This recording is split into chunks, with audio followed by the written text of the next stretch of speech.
हाँ बच्चों, आज हम सरल अर्धवर्त गति में यहाँ पर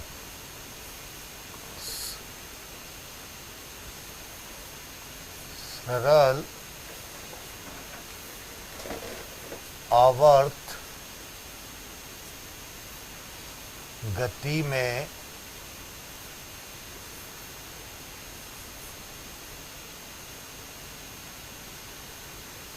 हम यहाँ पर सिंपल पेंडुलम और आवर्तकाल के बारे में पढ़ रहे हैं। मैंने आपको तो बताया था त्वरण F समानुपाती माइनस y, y इज विस्थापन।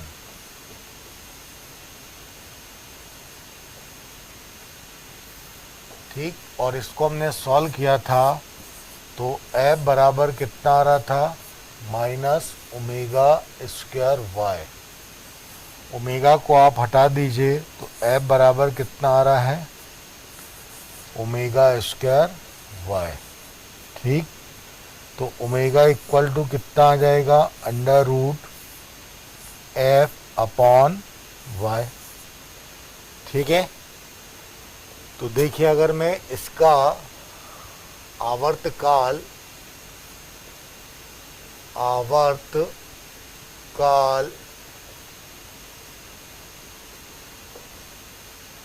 t मान के होता चलूं तो मेरे पास ओमेगा कितना आया, under root F upon Y.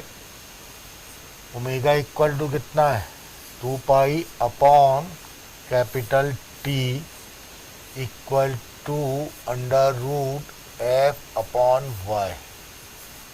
इसलिए T इज इक्वल टू कितना आ गया, 2 pi under root Y upon F के इक्वल आ गया। इसी को मैं क्या बोलता हूँ, T is equal to 2 pi under root Y क्या हो गया हमारे पास, विस्थापन। F क्या हो गया हमारे पास, त्वरण। तो आवर्तकाल T 2 पाई अंडर रूट विस्थापन बटे त्वरण के मान के बराबर आता है। ठीक है, मैं यहाँ पर एक सरल पेंडुलम, सिंपल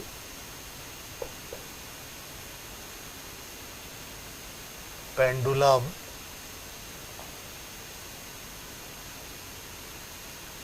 जिसको हम हिंदी में बोलते हैं सरल लोलक,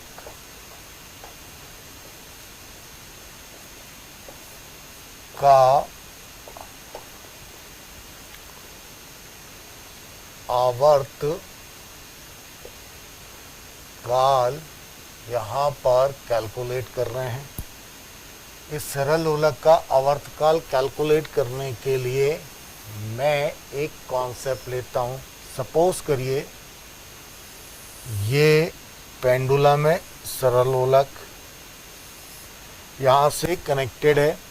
इसको मैंने बहुत छोटे कोणीय विस्थापन से डिस्प्लेस कर दिया, ये एंगल थीटा, और ये यहाँ पर सरल गति कर रहा है। ठीक, अगर इसमें मैं इसका वेट देखूं तो वेट mg नीचे चला गया। अगर ये थीटा है तो यहाँ पर भी ये कितना आ जाएगा, थीटा। ये t चला गया, ये कितना हो गया, mg cos थीटा, और ये कैसा हो जाएगा, mg sin थीटा। ठीक है, तो अगर अपन क्या करें, एक पेंडुलम को लेकर चलते हैं तो पेंडुलम ऐसा सरल रेखा में गति करता है। ये इसकी प्रभावकारी लंबाई L कहलाती है, जो इसके केंद्र से कैलकुलेट होती है, और ये विस्थापन y के मान के बराबर होता है। ठीक है, तो मैं यहाँ पर लेके चलता हूँ चित्रानुसार किसी पेंडुलम को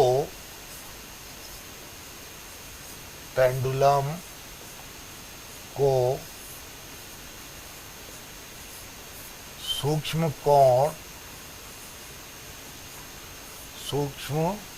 कोण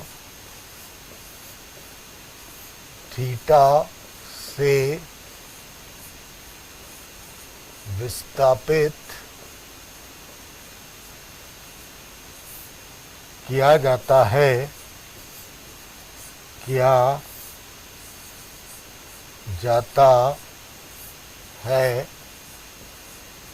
तो यह सरल आवर्त गति करता है। तो मैंने ये कोण थीटा को बहुत छोटा लिया है, इसको अपनी माध्य स्थिति से जैसे ही विस्थापित किया तो ये सरल आवर्त गति करने लगा। तो मेरे पास क्या जाता है, चित्रानुसार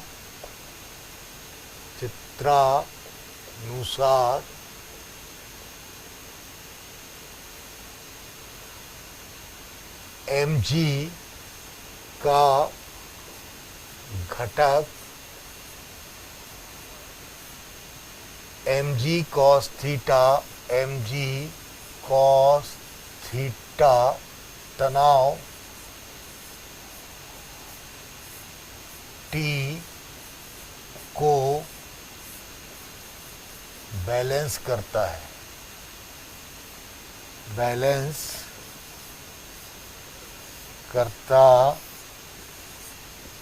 है, जबकि mg sin थीटा आवश्यक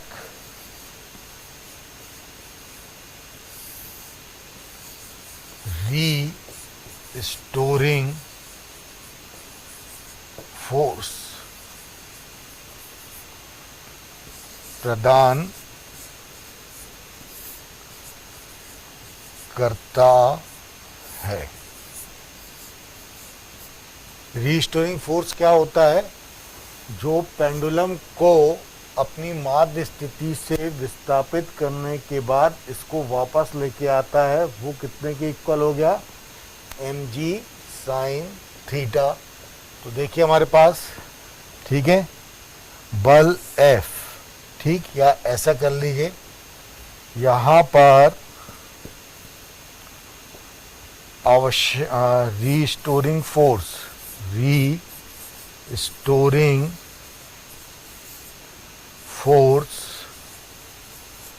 F equal to minus mg sin theta.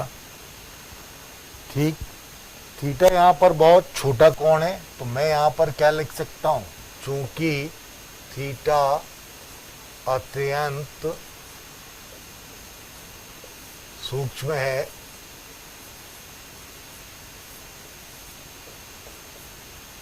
इसलिए साइन थीटा अप्रोक्सीमेट थीटा, और थीटा कोण बराबर क्या होता है, चाप बटे त्रिज्या।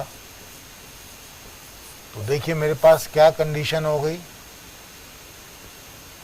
यहाँ पर चाप कितने के बराबर हो गई, y, और त्रिज्या कितने के बराबर हो गई, l के मान के बराबर।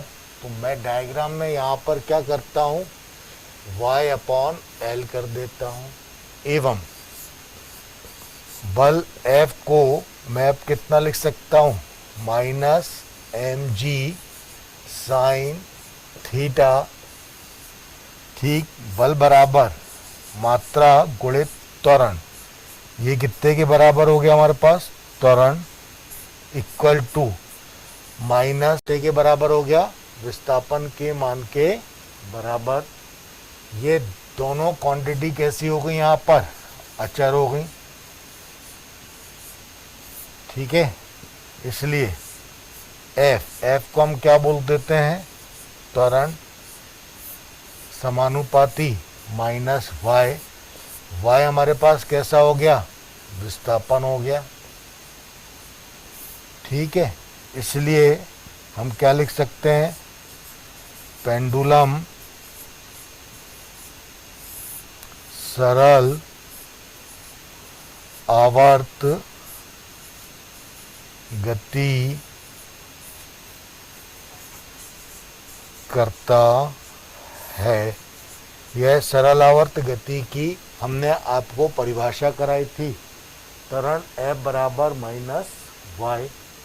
अब आपके पास क्या हो गया, आवर्तकाल t इजिकल टू कितना हो गया हमारे पास, 2 पाई अंडर रूट, ये कैसा हो गया, विस्थापन बटे त्वरण। विस्थापन कितना आता है, y अपॉन एल।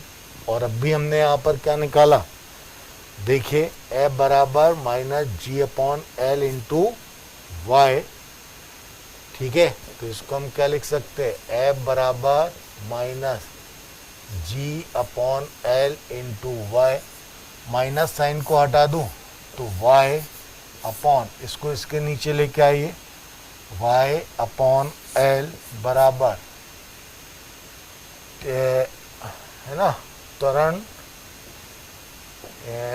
को हमने यहाँ पर f से शो किया है, ठीक है, y अपॉन एल। या इसको मैं ऐसा लिख दूं, ये y अपॉन एफ, इसको इसके नीचे इसको यहाँ कर दूं तो L अपॉन जी।